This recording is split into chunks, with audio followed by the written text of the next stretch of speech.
इस पौधे को हम चंपा के नाम से जानते हैं। यह पौधा मेरे पास 2-3 वैरायटी है, जिसमें कि बड़े पत्ते वाला जो है वो गमले में सरवाइव नहीं कर पाता है, वो एक ढंग से पेड़ टाइप का होता है। लेकिन आप अगर चाहिएगा ज़मीन में तो उसे पौधे की तरह रख सकते हैं, उसका कटिंग करके। और ये जो छोटे पत्ते वाला है, ये आप गमले में सरवाइव कर जाएगा। इसको अगर आप चाहिएगा तो गमले में सरवाइव बहुत आराम से करेगा। लेकिन मैं इसके केयरिंग के लिए वीडियो बना रहा हूँ। इसमें जब फूल आएगी तो इसकी बाद में बात करेंगे। ये देखिए, इसका जो ब्रांच है बहुत पतला है और इसके ऊपर लीफ आ गया है। तो अगर आपके पास ऐसा है तो इसको सेव करने के लिए इसके डंडे का सहारा देना पड़ेगा, नहीं तो हवा में ये टूट जाएगा। ये मेरे बाउंड्री के अंदर है और बहुत से पेड़ों के बीच में है जो कि अब तक नहीं टूटा है। इसलिए हम इसको एक डंडे के सहारे से देंगे, और डंडा जो है वो कच्चा होना चाहिए, क्योंकि ये जो भुरभुरा और बलुआही मिट्टी होती है उसमें आपका दीमक का बहुत ज़्यादा चांसेस होता है। अगर आप सूखा कोई भी लकड़ी डालिएगा तो उसमें दीमक लगने का 100% चांसेस है, और हमारे ज़मीन में तो पूरा ही दीमक है।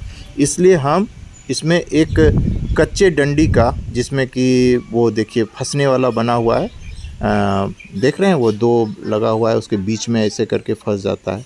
तो वैसे ही फंसा के हम लोग उसको सहारा दे देंगे, जिससे कि हवा से वो टूटेगा नहीं। वैसे अगर हम फूल चाहेंगे तो इस लीफ को रिमूव अगर हम कर देते हैं तो इसमें फूल आ जाएगी, क्योंकि ये जो लीफ का एनर्जी है ये पेड़ ले रहा है, तो फूल जल्दी आ जाएगी। लेकिन इसकी खूबसूरती इसके लीफ में ही है, इसलिए हम इसको रिमूव नहीं कर रहे हैं। अगर आप लोग को फूल चाहिए तो कमेंट कीजिएगा, तो हम इसके लीफ को रिमूव कर देंगे और आपको जल्द से जल्द फूल दिख जाएगा, क्योंकि इसकी एनर्जी सिर्फ फूल को उगाने में ही रहेगी। क्योंकि फूल ये जो लीफ है ये बहुत बड़ी होती है और इसका एनर्जी ये ले रहा है, और ये हिलना डुलना भी कम कर देगा, तो आपको फूल जल्दी मिल जाएगा। इसलिए आप अगर चाहते हैं इसको सेव करना, ऐसा आपके पास अगर है, तो आपको ये डंडा या अगर आपके पास प्लास्टिक का पाइप है तो वो सबसे बेस्ट होगा। आयरन है तो भी ठीक होगा, उसको मतलब आयरन रॉड में उसको आयरन भी कुछ मिल जाएगा।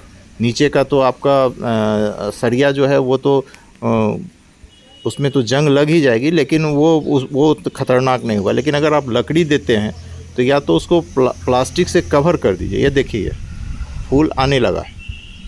अगर हम इसको पूरी तरह से रिमूव कर देंगे तो आपका जो है पत्ते रिमूव करने के बाद फूल आ जाएगा। लेकिन देखिए पत्ता कितना सुंदर है, कितना प्यारा लग रहा है।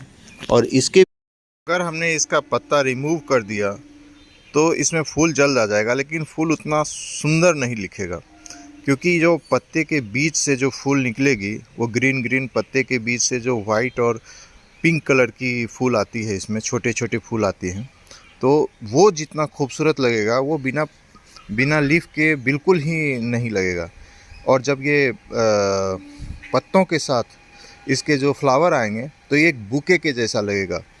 जैसे किसी के फंक्शन में आप उसके हाथ में बुके देते हैं वैसा ही लगेगा। इसलिए पेड़ में पत्ते भी उतने ही ज़रूरी हैं जितने फूल। इसलिए आप लोग इस फूल को लगाइए और गमले में बहुत अच्छा से लगेगा। और गमला लेकिन बड़ा होना चाहिए, गमला कम से कम 16 इंच का होना चाहिए। जी हाँ, छोटे गमले में ये नहीं लगेगा, नहीं तो आपको बार बार रिपोर्टिंग करना पड़ेगा। उसको बार बार निकाल के उसके जड़ को साफ़ करना पड़ेगा और उसमें बहुत ज़्यादा आपको कंपोस्ट देना पड़ेगा।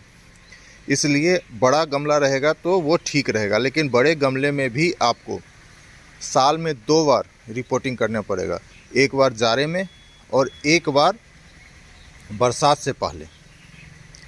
बरसात से पहले मतलब उतना पहले नहीं कि वो गर्मी हो, बरसात जब गिर जाए तब मतलब आप समझ लीजिए कि आपको अगस्त में करना है, और एक आप कर दीजिए आराम से फरवरी मार्च में आप हल्का कीजिएगा तो उससे फूल आ जाएगी।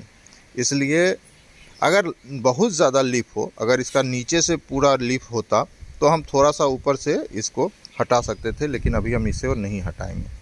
अगर आपको वीडियो अच्छा लगा हो तो लाइक और सब्सक्राइब कीजिएगा।